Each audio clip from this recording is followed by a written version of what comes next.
Okay, well, I will try that again. I had a great intro going there. Well, good afternoon and welcome, everyone.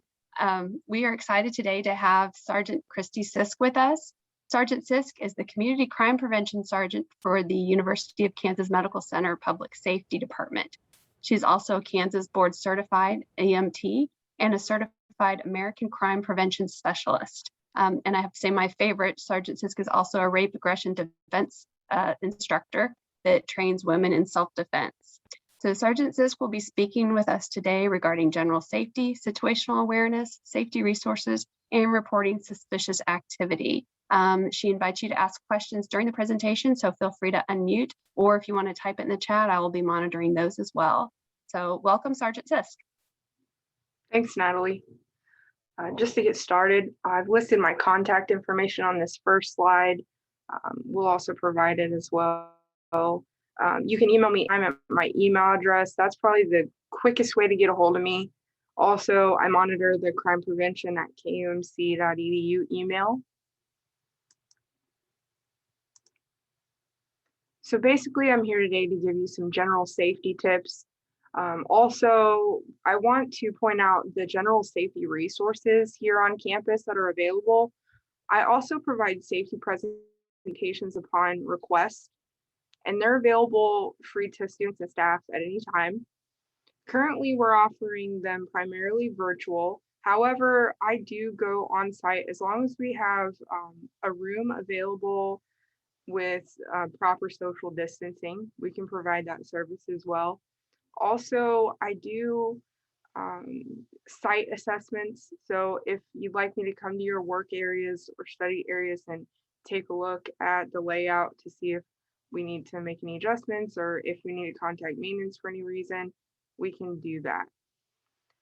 So I provide general safety and situational awareness training, active shooter and active assailant training, sexual assault awareness training, crime prevention for older adults, mental health and crisis awareness, and of course, RAD self-defense training. This has been postponed due to the pandemic, primarily because the training is hands-on and in close quarters. So we hope to get that training back up and running once the regulations have been relaxed. Those security assessments are site assessments of buildings, units, departments regarding general safety and best practices. And they primarily utilize CPTED principles. And also please ensure that you're utilizing these resources that are available to you. So we already went over my brief bio. I do have some background in 911 and EMS. I have 9 years of service here on the department at KU Public Safety. And just a fun fact about me, I'm an animal lover. So we'll dive right in. So when we talk about situational awareness, we want to talk about being mindful of safety always. The old adage was that we think about safety as a #1 priority, but that allows us to put safety on the back burner as we get busy throughout the day. So other things might take priority over safety.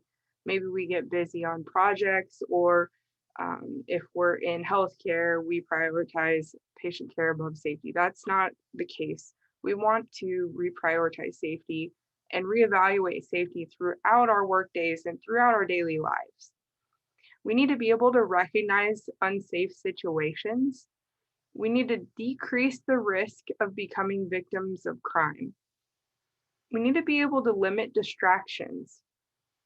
An easy practice that we can utilize to decrease the risk of becoming a victim is to utilize the buddy system. And to the right, we have what we talk about as the crime triangle. So in order for a crime to be committed, there has to be the desire, an ability, and an opportunity. We can't really decrease the desire, the ability for a crime to be committed. However, we can take away the opportunity. So when we talk about crime victimization and crime prevention, we're talking about decreasing the opportunity that a crime can be committed. We want to increase the reporting, and we want our community members to report and feel comfortable reporting criminal and suspicious activity, TSA came up with a campaign that if you see something, please say something. And so we invite our community members to contact us if they see suspicious activity.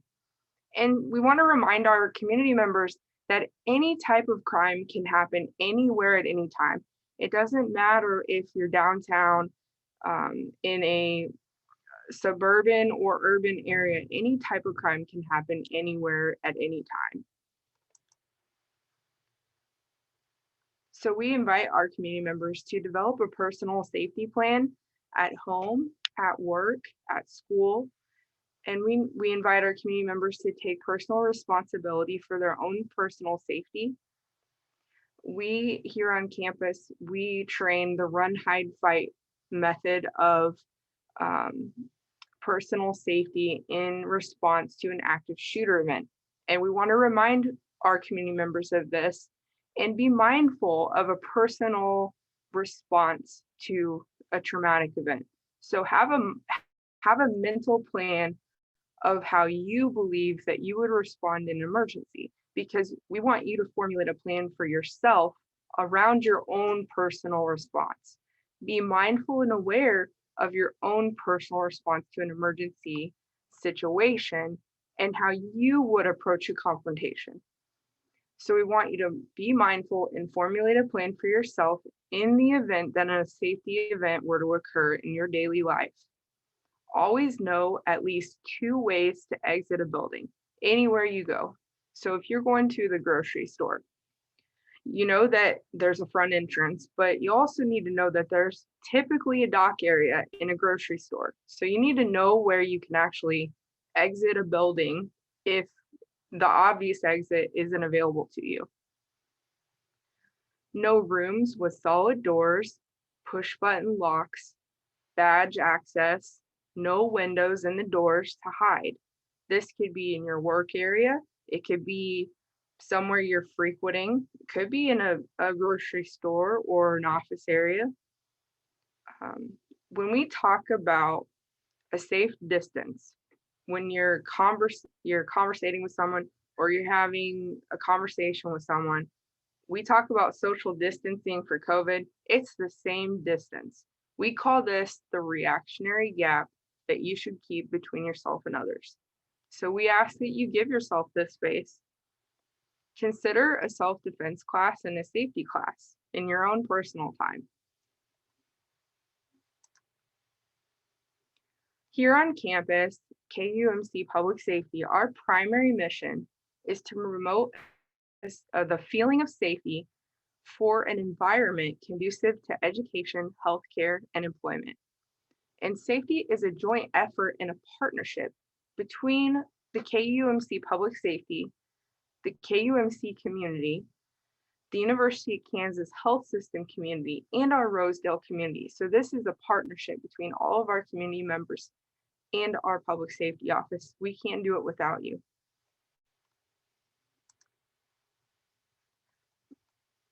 I'm here to speak with you today because it is Sexual Assault Awareness Week, and because this is also a healthcare environment, and the need to point out that we work in a healthcare environment and workplace violence is probably the #1 risk factor here.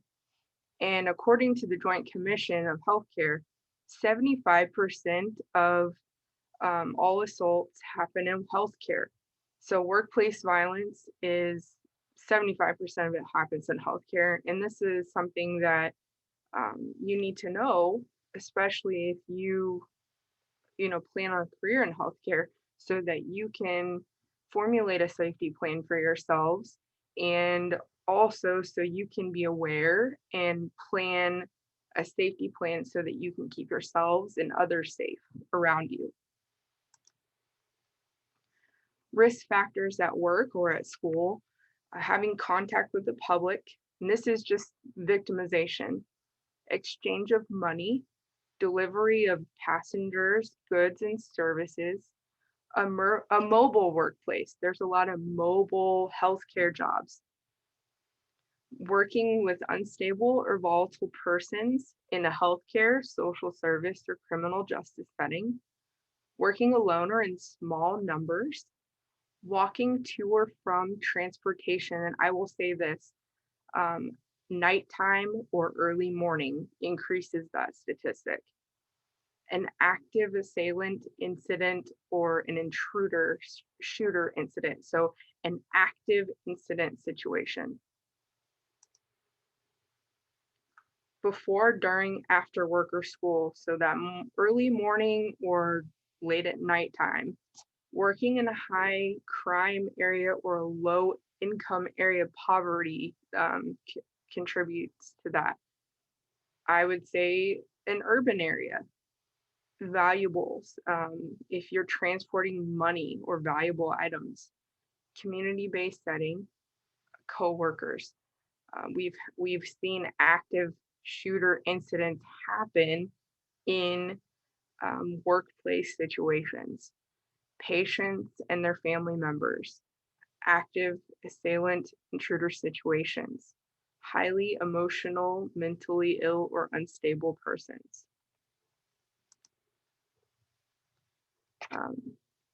Individuals in crisis, we need to talk about that crisis escalation cycle. This is just for general awareness. Not everybody who is in crisis is a risk factor. It's those individuals that typically are unstable, unmedicated, don't seek services, and have access and are hostile. They haven't had any intervention.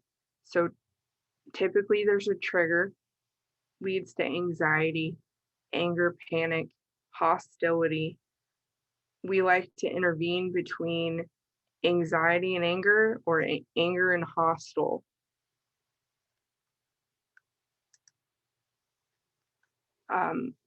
I would say a great 80% of our officers are crisis intervention trained. The pandemic has halted some of that training in Wyandotte County. We haven't been able to gather and train in person, but our officers we receive 40 hours of training involving intense training with medical doctors, social workers.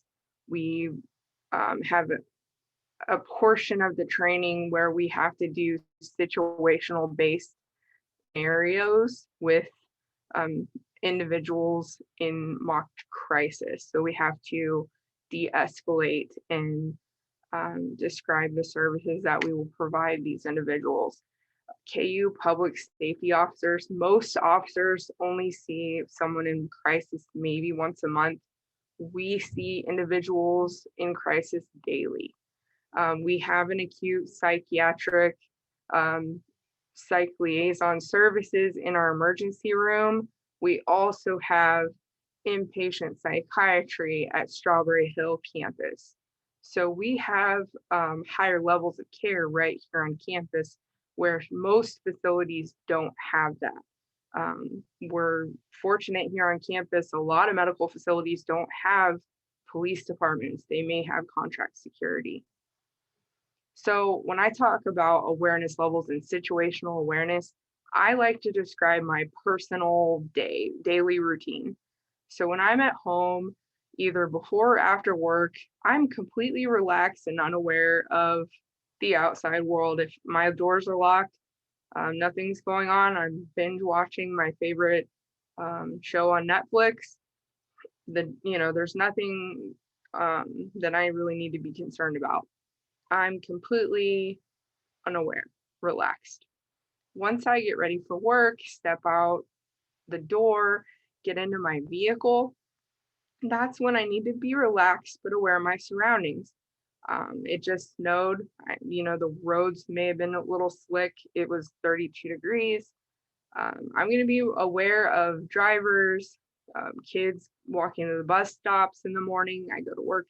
It's still not quite sun up normally. I'm going to be quite aware of my surroundings. If I get out of my car and someone approaches me walking into work, I'm going to be a little bit suspicious of what they may need. I'm going to be alerted. If someone approaches me, I'm going to be alerted to what their intentions may be. If someone, is hostile towards me, I'm going to be pretty high alert at that point, especially if they're hostile and make threats. So we need to be very aware of people and their intentions, especially if they take what's called an offensive stance towards us, especially in the healthcare setting where rooms and quarters are small. Um, so what are signs of aggression? How do we know when verbal aggression turns into an actual threat? So rapid breathing and heart rate goes up. Someone takes an offensive stance. What do we mean by an offensive stance? Well, someone anybody's seen an MMA fight, boxing match, anything on TV that's a fight. So if someone's a true threat to someone, they're going to shift their weight to their back dominant leg. They're going to put their hands up, and the offensive stance is the exact same thing as the defensive stance. It looks exactly the same. They're going to put their weight on one of their legs, and they're going to throw their weight back. They're going to put their hands up to protect their face. They're going to transfer their weight from their back leg, and they're going to put it forward, and they're going to throw either a kick or a punch. Or they're going to go for their pocket and pull out a weapon. Clenching fists, that's a good sign of aggression. Verbal threats, if someone tells you they're going to fight, hurt, punch, kill, we need to believe that. Tension in the arms, legs, shoulders, that's a good sign of aggression. Yelling or completely nonverbal. In law enforcement, we call the nonverbal that we see most commonly in dissociative drug use, we call that the 1,000-yard stare. Someone will be looking completely through you sometimes. They will not even acknowledge your presence. And we see a lot of this with drug use such as PCP.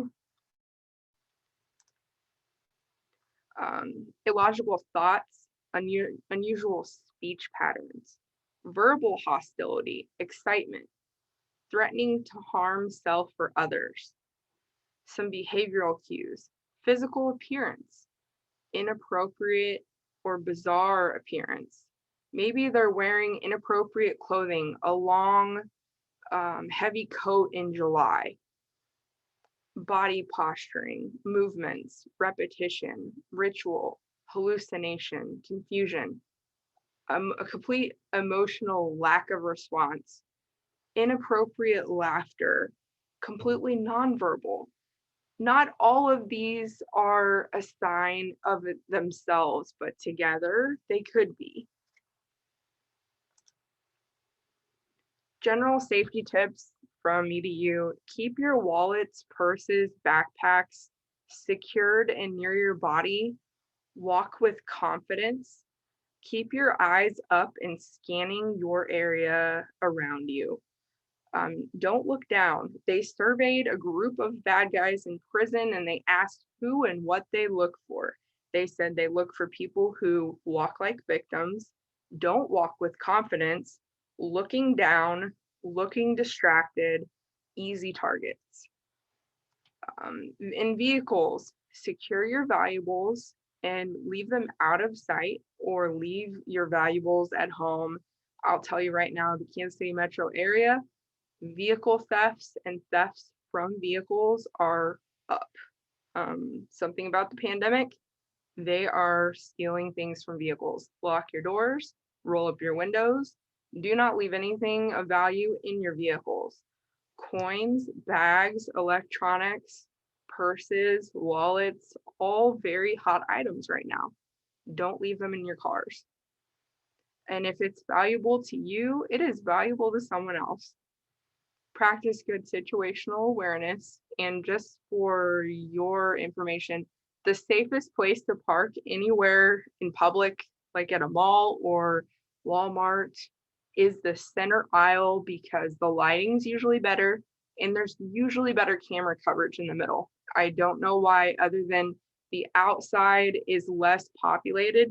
Usually not a lot of people want to walk as far from the outside. They want to park in the middle. It's more convenient.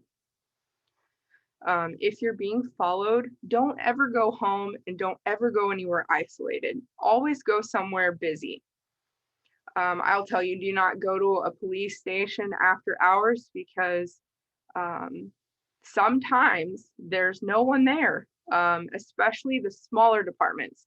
Some of the smaller departments feed into bigger county departments. So I can't tell you don't go. I'm just saying call ahead before you do.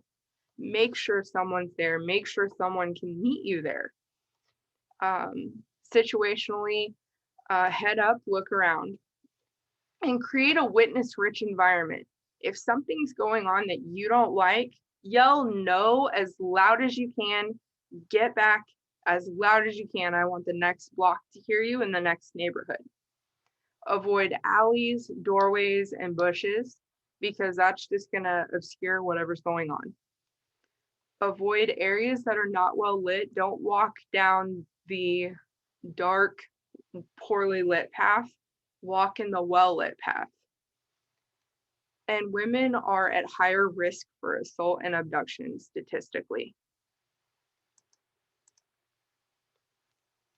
If you ever have to have a difficult conversation at work, at school, with someone with complex behavioral issues, for example, an employee or student with disciplinary issues, maybe it's a termination, consider, or with a family member later in your career, patient maybe, consider any safety risks or behavior beforehand. And also, KU police can stand by if you suspect that there will be any issues or if there's a history of aggression or verbal issues. We can respond and stand out of sight within the range of earshot with the meeting. We can leave the door cracked, and we can also recommend considering having another staff member present as a witness for safety. We recommend setting limits and recognizing those safety issues before the meeting, and we can listen to the verbal cues and all of those issues. Have an exit strategy and create space if needed. Once the meeting is concluded, we can have the individual escorted off property. And many feel like, well, this is complicated. But we want to give you the confidence that you need. And we recommend that you walk with that confidence, and we want you to walk with purpose and not be distracted. Practice teamwork in the buddy system. We do have a no weapons policy on campus. However, off campus, whatever tools that you decide, because Kansas and Missouri are constitutional carry states, whatever tool you decide to use in your personal lives, we recommend that you practice with. And there are safety classes available. However, OC is not in any way, shape, or form allowed on campus because if it gets in the air handler system, everybody in the entire hospital is going to get a dose of that, and OC spray is mace. We do recommend self-defense training. RAD is postponed, however, due to the pandemic and the regulations on campus. We do recommend on your cell phone settings, turn the location setting on. It's very important in an emergency that we are able to locate you. As long as you have cell phone reception, as well as your phone is charged, we can locate you. We do recommend the Rave Guardian app. It's completely free to you on campus. You can download it, sign in with KUMC, and there are some safety features that are available to you, like a safety timer. You can set the safety timer. If you don't shut off the safety timer, if the time elapses, then it'll notify your guardian, someone you know and trust that you designate, and they will, it'll prompt them to contact KUPD on your behalf. We do recommend a comprehensive workplace and school, workplace violence and school policy. There are workplace violence policies here on campus. And we must be able to recognize violent risk factors in employees and clients, take action when needed. We do recommend a 6 to 8 foot social distance. Carefully consider the workplace layout and school layouts. Always let someone know where you're going. This is important because if something ever happens to you, or if you don't show up for work or school, how are we going to know where to start looking? Car doors, always lock your doors, whether you're traveling or not. In traffic or lights, make sure you leave enough room. Here on campus, we have a blue phone system. This is an emergency 911 system on campus. These phones are not all blue, but they all have a blue light above them. They're push button activated. Primarily, they're in parking lots and high flow pedestrian areas, such as outside the library and in the parking lots. You press the button, wait for our dispatchers to come online. They know your location, so you don't have to which lot you're in. As long as you push the button, ask for what service you need. If you no longer need our services, we just ask that you press the button again and let us know, because we will send a police officer to your location. Now we'll briefly go over the active shooter recommendations, the nationally recognized run, hide, fight method. So why do we talk about active shooter training? Because in a crisis, we rely on what we have been trained to do. So during a fire, we are trained to get out. During a tornado, we are trained to go inside and down. But in an active shooter, active intruder, we are trained to do 3 specific things dependent on the situation. So the run, hide, fight method is taught to increase survival during an active shooter event. On main campus, you'll call 913-588-5030 from a cell phone. If you dial 911, it will not go to us from a cell phone. 911 will take you to Kansas City, Kansas Police, or Kansas City, Missouri, depending on which side of campus you're on. That's very important. So we ask that you program our phone number directly into your cell phone. And you'll follow the directives that KUPD dispatch gives you. So during an active shooter, active assailant situation, the primary desire of an active shooter is to seriously injure, kill as many people as fast as they can, with no regard for life, theirs or others. So you need to decide very quickly what your plan is going to be. The run method is utilized when you have the time to do so, and you will need to contact 911 when safe to do so. The hide method is when you don't have the ability to run, but shelter in place is in barricading. You're going to have to actively barricade with whatever you can. You're going to get low to the floor. You're going to barricade actively with furniture, heavy things within a room, preferably with a door that's solid wood or metal. You're going to block the door. I recommend using a belt to secure the door. And it depends on which way the door opens as well. Preferably you want the door to open inside the room, not outside. Because if it opens inside, it's going to be very difficult to secure that door.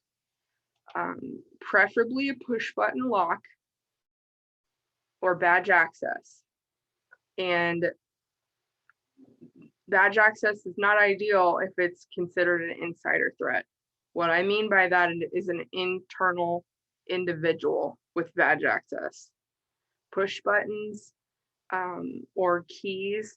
Keys are not ideal. Why? Because when you have adrenaline, an adrenaline dump, you lose fine motor skills. Same thing with push buttons. So you may know a push button code so well every day, but if you have adrenaline dump, you're not going to be able to do that code as easily. So hiding is an active thing, and that includes barricading, locking and securing a door, a belt. How are we going to secure with a belt? And I'll show you if you give me just 2 seconds.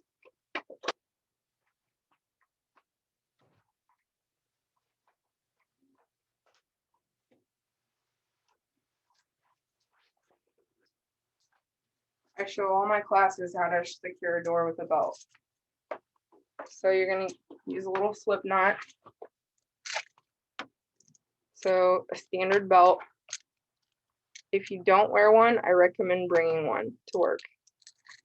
Dr. Samar even brings a belt to work. So make a simple slip knot thing with your belt, and you can slip it over any standard door. And you're just gonna slip it over the doorknob, cinch it down to secure the door as tight as you can. And you're gonna crouch, not all the way down on the ground, because you want to be able to jump up if you need to. Just stay on the balls of your feet to secure the door. Preferably the door needs to secure inside the room. So meaning the door needs to open on the inside of the room.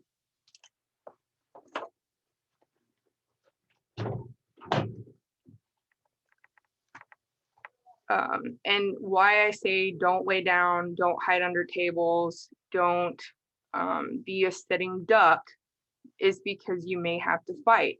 And by fight, I mean fight for your life. Fight with whatever you can. I mean, a stapler can be a weapon, a coffee mug, anything that you possibly can find in your office space, in your study space is a weapon.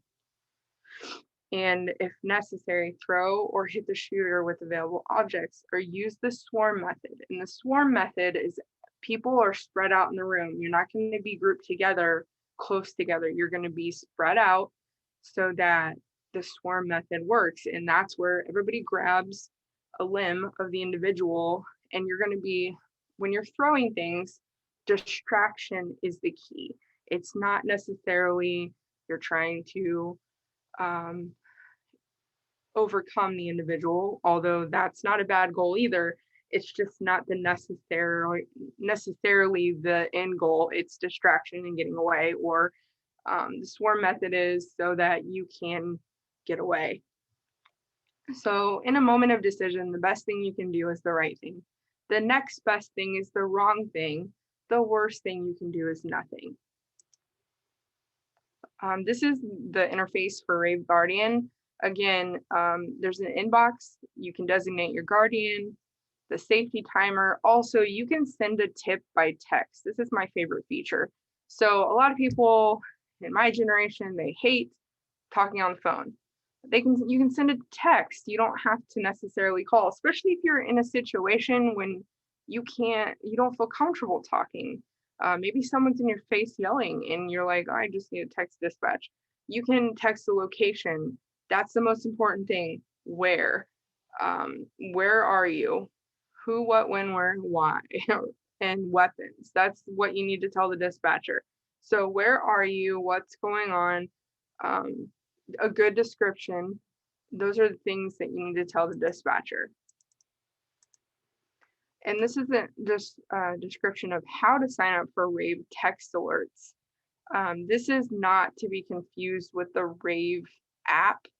This is if maybe you're not signed up to get the Rave text alerts, which is another notification system. So you go to www.getrave.com/login/KUMC.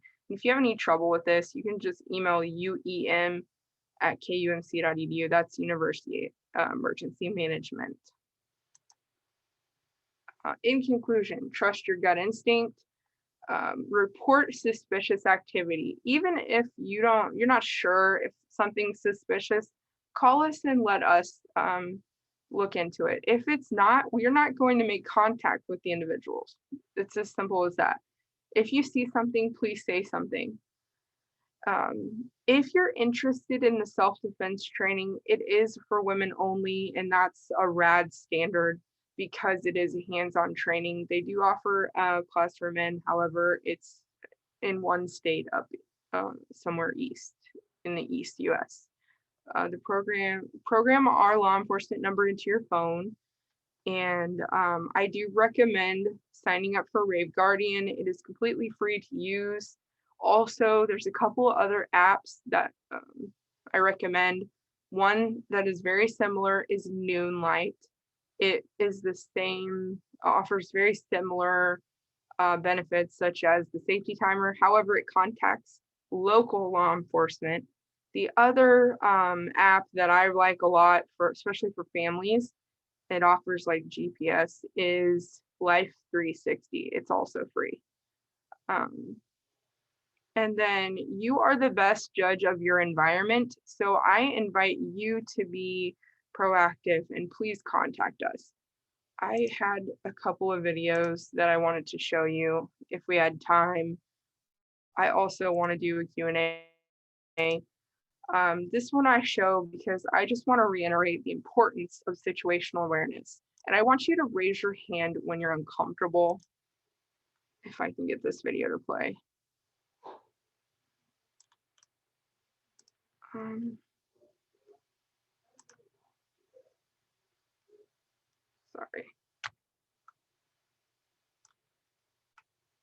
Can everybody see that?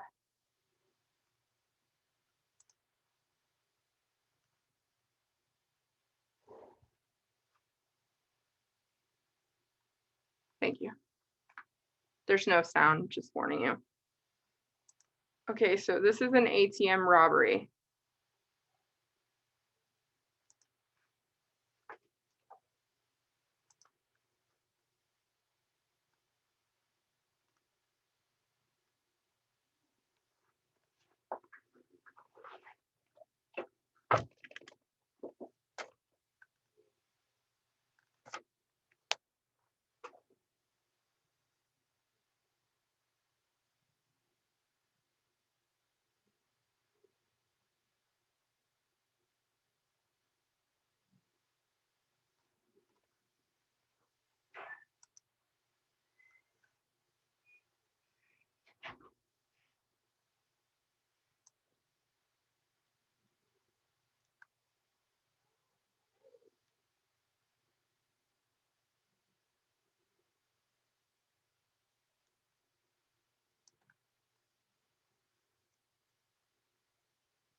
Notice he has his cell phone out.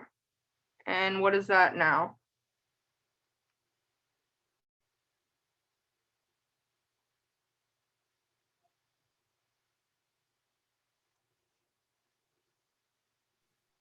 Is that a gun or a cell phone still?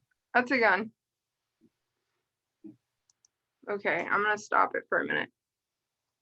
Please don't ever go to an ATM at night. There is no reason to go to an ATM at night. You can go to a Walmart and get like $100 cash back for like a stick of candy.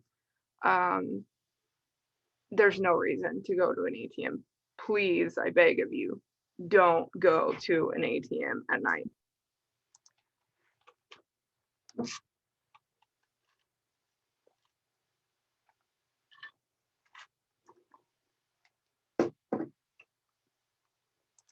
Okay, so he ordered her out of the car, and there was a brief moment where, right there,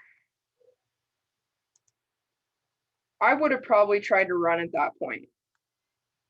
but she was just terrified, I'm sure. Oh, I backed up too much.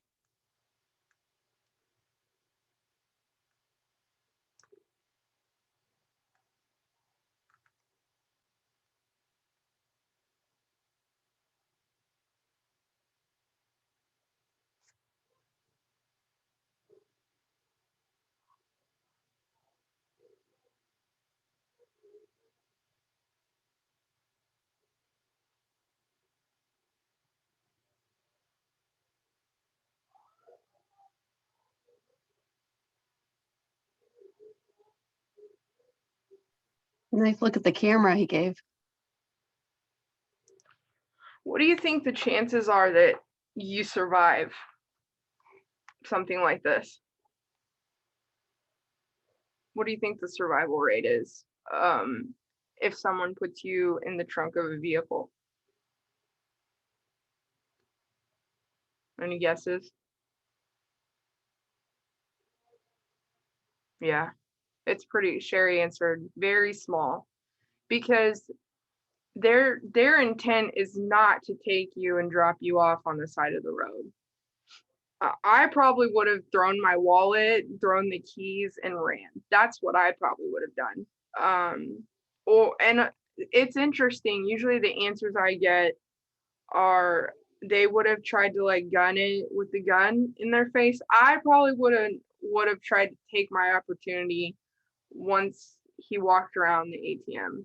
I don't know. I don't know if I would have probably done it with a gun in my face. But I statistics about someone trying to take you in a trunk. However, there's some pretty interesting creative things about how to get out of a trunk. There's depending on the make and model, there's some neat things that you can do to try to get out of the trunk. A lot of the newer vehicles have a release lever inside the trunk. So you can kick out the taillights, you can look for release levers, and then try to make a lot of visual, audible noise, and you can try to kick in the seats, stuff like that. But this whole thing could have been avoided. Don't go to an ATM at night. That's my recommendation. We'll go to the next. Kristi, what about he's got the gun on you? Maybe even not just getting in the trunk of the car, but getting into a car. Say it again, Natalie. Sorry, getting into the car. Either getting into even getting into the car at all, Right. Going with them. Would your recommendation be would it change if there's a gun versus not a gun? I mean, yes and no. Like the gun is the factor, but the trunk, taking someone anywhere with a gun is not ideal. But the intention is never to take someone to a place of high amount of people. Usually they take someone to not a witness rich environment. So with that in mind, my thought, are you better off to take your chances to fight right then to avoid getting in the car, even if I'm fighting. Yeah, I'm fighting. That would be I guess for me is I'm fighting. I'm a fighter. I'm not going anywhere with you, kind of thing.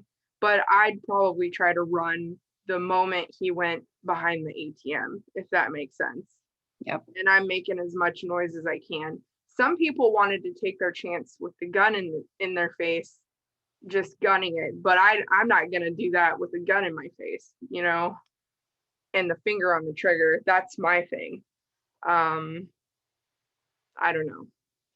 I guess I would probably take my chances running from him and throwing the keys. That's I felt like that's what he wanted, was the car. So I don't know. I guess what we've always been told is if there's an object that they want, like if someone tries to rob you, throw the object and take off. here's my wallet, I'm gone, but That's a good point. I'm fighting. I guess I've always been a fighter. Everybody has to make their own plan,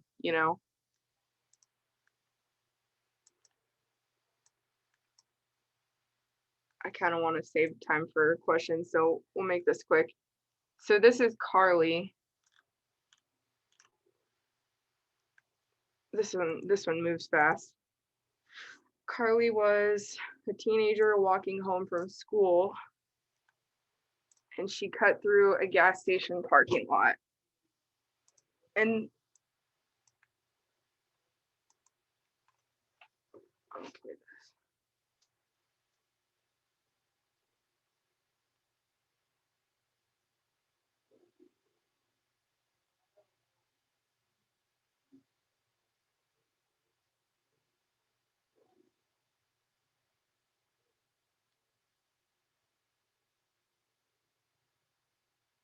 so this one's quick. The point of this video is that abduction isn't always what it looks like. It's not always a violent snatch and grab, puppy white van situation. So this appeared to look like the gentleman knew Carly, or Carly knew this gentleman. Maybe it was a family member. It was not. And she just went with him, and Carly did not survive. Carly's mother, years later, passed away from, I think she had a drug overdose and died of basically a broken heart. But yes, this is prime example of what we learn in RAD, that abduction can be simple, leading you away by the arm. And we learn how to break those holds and such. So yeah, this is a horrible situation. It happens way too often to too many young people in our nation. Any questions, comments, concerns? I promise this next video is not sad.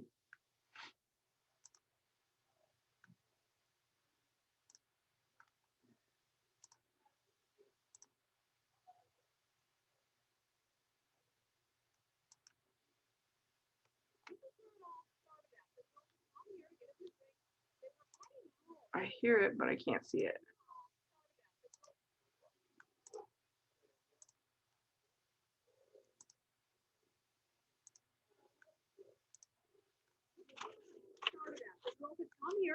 Can you guys hear that? Few drinks. They were heading home, and then they noticed a man following them. They decided to go across the street where the lights are, to a lit area. Millington Police Chief Jason Oliver said that is the first thing the girls did right as they tried to avoid 22-year-old Bruce Hipkins. Soon he was behind my sister. I screamed Allison, and then he attacked. Allison is just 11 years old. He said, "You're coming with me," and like, Grandma, This was all unfolding across the road from the Speedway outside of Dollar General.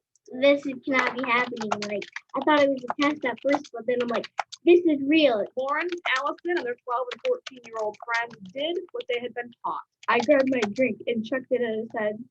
I punched him in the head. The oldest friend started attacking him too. He let go of Allison, but then He grabbed another one by the hair after he had let the little one go, and they continued to kick and punch him and scream until he let go and ran off. the girls ran here, a block away, to safety. A deputy found Hipkins a few minutes later. He's now charged with 5 crimes, including kidnapping. Kicked, screamed, punched, clawed through their hot drinks, their Slurpees, or whatever they had on them. They did what they needed to do.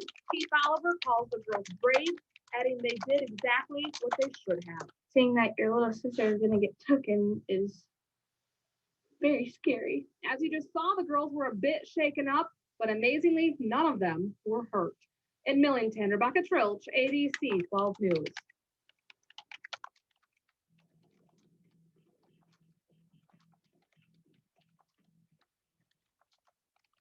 This unforgettable vacation memory. It didn't.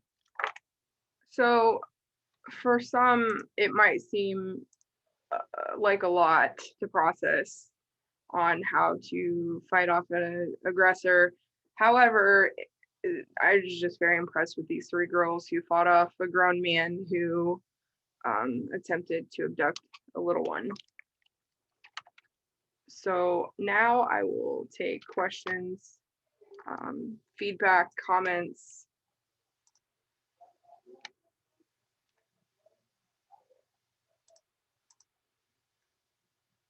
Check the chat here.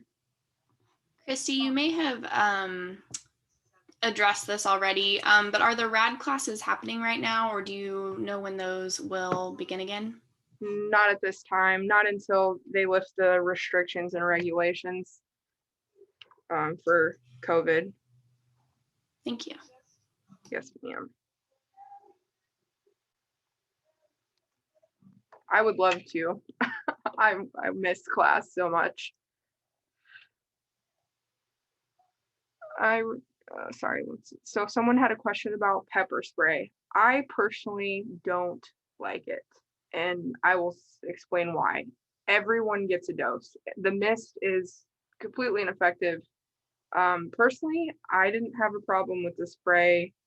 I will say those with extremely fair skin have a really hard time with the spray. I love spicy. I didn't have a problem. However, if you're gonna use it, I feel like the joggers gel is more effective. If you're gonna carry it, spray a little bit on the ground so you know what it's like to use it. Anything to make you feel a little safer. I recommend self-defense class. I felt more empowered after the class than even being a cop and training with weapons and all that jazz. So I felt more empowered after the class, to be quite honest with you. Let's see. I attended a safety training several years ago where they told us if we found ourselves in a situation, we're taking to make ourselves. Yeah, I've heard all that. I don't know how I feel about all that, to be honest with you. I'm a fighter. Again, I'm going to do whatever it takes to not end up in a situation. But if I ever am in that situation, I'm going to do whatever it takes. Our response in these moments is to. And Sergeant Sisk, if I can respond quickly as well, with respect to the undesirable, when we talk about sexual assault is not about desire or self-gratification. It's more about power. And I'm, in that instance, I'd be more concerned that you would be upsetting the person and creating more anger or more intention for them to harm you. That's just my opinion. Yeah, it is about power. You're right about that. A common response in these moments is to unintentionally freeze. Any suggestions to help with this or to keep in mind to push through that? It is a normal stress response to freeze. I don't know if there's any amount of training that can be done to combat that. Possibly, but I'm not trained to handle those situations. To be honest with you, it might be something that you look into. But for those, I cannot. I mean, planning around it. Some might choose to hide in those situations. To be honest with you, formulating a plan around that might help. Taking a moment to process might help. But if you're speaking about the run, hide, fight scenario for that, yeah, that's something that you will have to plan around. I think too, like you said, the self-defense training, the more you get trained, the more you practice that, Yes. the more you can have that trained response, so that even your natural response might be to freeze, but you can overcome that more quickly by, oh yeah, I remembered how to get out of this hold, or how to, Yeah. scream to get witnesses around. Tactical breathing helps as well. Tactical breathing. We talk about that a lot in law enforcement and first responders. Any more last minute questions? You can always email me. I'm open to answer anything you might have or might have later. And I'll throw out too, while we can't do RAD, I'm not sure if any of the other local, I know the Alley Kemp Foundation does a lot of local self-defense classes. I'm not sure if they're happening right now, but they're free and they do them normally pretty often. So there might be other, if that's something that you're interested in trying to do now, you might look at some other local places. So tactical breathing is very similar to breathing in meditation. You have to breathe through stress.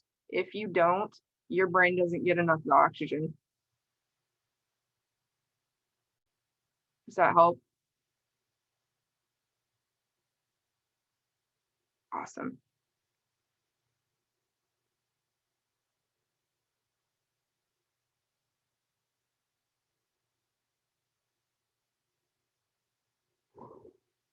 I've had to tell trainees in critical incidents to remember to breathe. That's the first thing I did as a trainer. Their eyes are all like this. I'm like, breathe.